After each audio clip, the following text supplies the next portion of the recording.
안녕하십니까. 오늘은 그 김하타라는 작가, 얼마 전에 제가 그 백정미학이라는 그 책을 읽다가 그분의 그 모노로그, 일종의 잠언집이라고 할까요?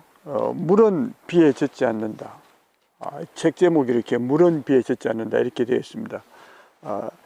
그리고 여기에 보면은 그 탐구와 역설의 아티스트 김하타의 모놀로그 해서 사라지기에 존재한다는 부드럽지만 강한 역설의 미학을 만난다. 저는 김하타라는 작가를 신문에서 잠시 봤지만 자세한 그 수상 내역이나 이런 것은 잘 모릅니다. 보니까 여기에 2007년도에 그 빌 게이츠가 이분의 작품을 소장했다 이렇게 나와 있네요. 그리고 2006년도에는 뉴욕의 ICP 아시아 작가 최초의 개인전을 했다. 그 다음에 2004년도에는 뉴욕 어표처 한국 작가 최초의 사진집 이렇게 나와 있습니다. 김하타라는 분을 간단하게 여기에 책 날개에 있는 것을 한번 읽어보면은 현대 미술의 그 본거지 뉴욕을 뒤흔든 세계적인 아티스트 김하타는 1956년 출생했다. 대학에서는 기계공학을 전공했지만 철학, 문학 등에 더 관심을 가는 한편 자신만의 특별한 이미지 트레이닝으로 독자적인 세계관을 확립했다. 철학적 사고가 극히 참신한 작가라는 뉴욕타임스의 극찬을 받은 김하타는 셀프와 에고의 나와 존재에 대한 관심을 담은 세계 내 존재 시리즈, 관념으로부터 해체를 담은 해체 시리즈를 거쳐 유리박스 안에 성과 폭력, 이데올로기 등을 담은 사적인 박물관, 더 뮤지엄 프로젝트 등으로 큰 반향을 일으켰다.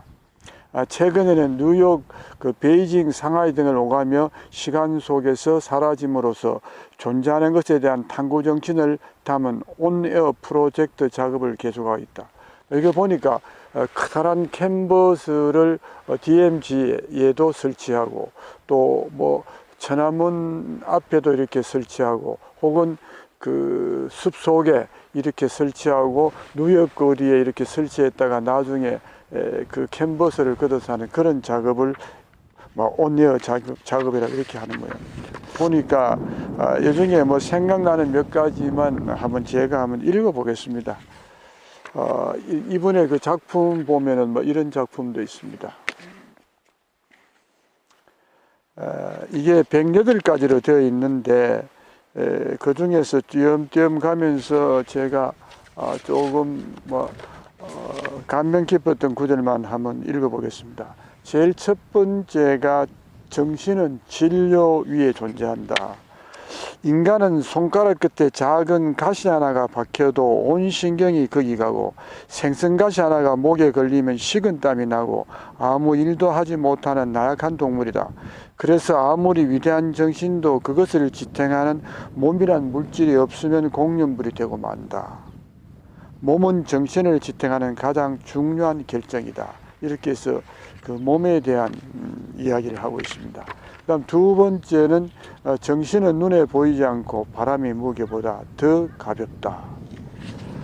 그 다음에 세 번째는 내가 하는 짓거리는 자연의 섭리를 주워 듣고 사진이란 매체를 차용하여 그 이치를 옮겨 쓰는 것일 뿐이다. 나는 오랫동안 내가 세상을 분석하고 재단해 가는 줄 알고 있었다. 어리석음이었다. 지구와 우주의 질서는 내 힘으로 해결할 수도 해석할 수도 없는 넓고 큰 그 자체다. 그들의 질서를 받아쓰기에도 벅차다는 것을 알았다. 그 다음에 네 번째는 나는 태양을 먹는다. 그 다음에 다산 정약용 선생은 삼은 입을 송이는 행위라 말했다. 나는 태양을 쌈으로 싸서 먹는다. 태양을 잘 먹는 방법 하나는 상추에 쌈장을 얹고 삼겹살과 소주를 곁들이는 것이다. 이제 막 솟아온 속이 노란 배추와 해를 그른 곰삭은 김치를 쭉쭉 찢어 하얀 살밥에 얹어 먹어도 좋다. 밥맛이 좋다는 것은 태양맛이 좋다는 것과 다르지 않다. 저도 그 먹거리의 모든 근원은 뭐 태양이라고 생각합니다. 땅에서 나오는 기운과 그 다음에 하늘에서 내려오는 기운, 태양이 이렇게 만나서 먹거리를 만들죠. 그 중간에 있는 우리 인간이 그 땅의 기운과 하늘의 기운을 감싸고 있는 그런 먹거리를 우리가 입으로 먹는 것은 어떻게 보면 이 기마타와 마찬가지로 저도 태양을 먹는다는 말에 공감을 갑니다. 촬영 행위는 시간을 채집하는 거물질이다. 거물 이렇게 던지는 거물질이다. 낙엽 하나가 내 마음을 아리게 한다면 낙엽이 내 마음이다. 반응한다는 것은 좋은 현상이고 내가 살아있다는 현상이다. 이 추운 겨울날 뉴욕 센트럴파크에서 촬영을 하던 중 제자가 커피를 사왔다. 커피가 따뜻한 마음이다. 하얀색 종이는 빛을 삼키지 않고 뱉어내고 검은색 종이는 빛이 오는 대로 삼켜버린다. 흰색은 속이 비어있고 검은색은 속이 채워져 있다. 흰색이 순수라면 비어있는 것이고 검은색도 속을 비우면 흰색이 된다. 중용의 도는 모자라지도 넘치지도 않는 것이다. 중용의 도란 칼을 가하는 행위와 같다. 지나치게 많이 갈면 날이 너무 써 못 쓰게 되고 덜 갈면 날이 무디어 고기를 쓸 수 없다.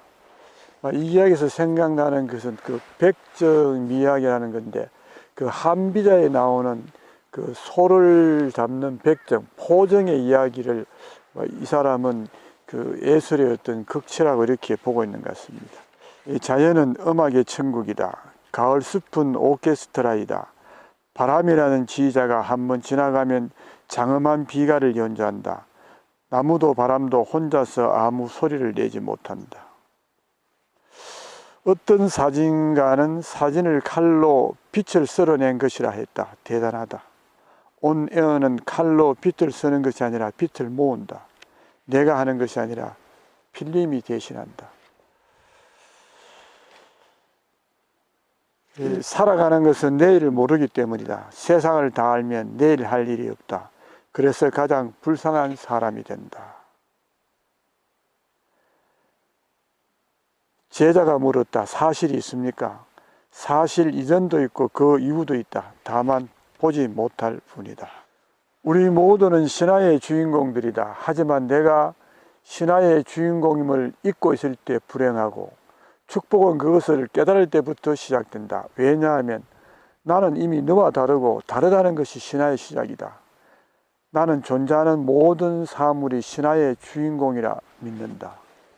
여기 보면은 그 기마타가 이런 얘기를 하고 있습니다. 웬 나비인가 싶었는데 가만히 보니 낙엽이 바람을 타고 있었다. 이거와 비슷한 그 일본의 하이쿠가 있죠. 모리다케라는 사람이 쓴 하이쿠입니다. 꽃잎 하나가 떨어지네. 다시 올라가네.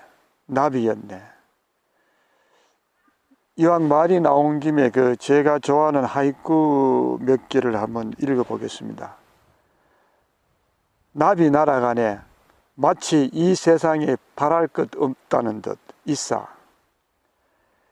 그 다음에 이사의 또 다른 작품입니다. 이 세상은 지옥에서 하는 꽃 구경이여라.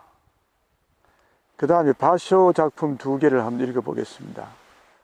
보이는 것 모두 꽃이 아닌 것 없고 생각하는 것 모두 달 아닌 것 없구나.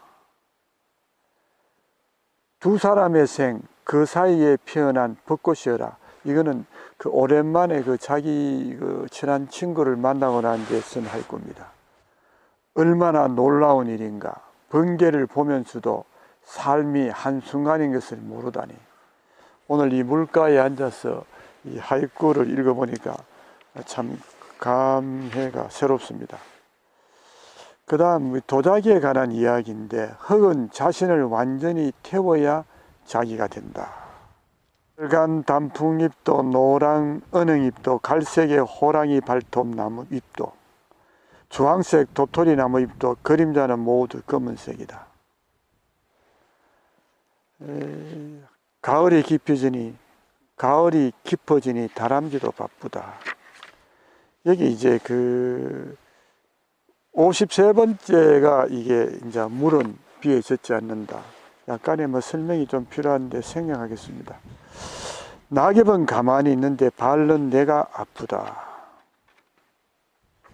이 모택동 그 얼음으로 조화해 놓고 이거 흘러내리는 걸 사진으로 찍은 작품입니다.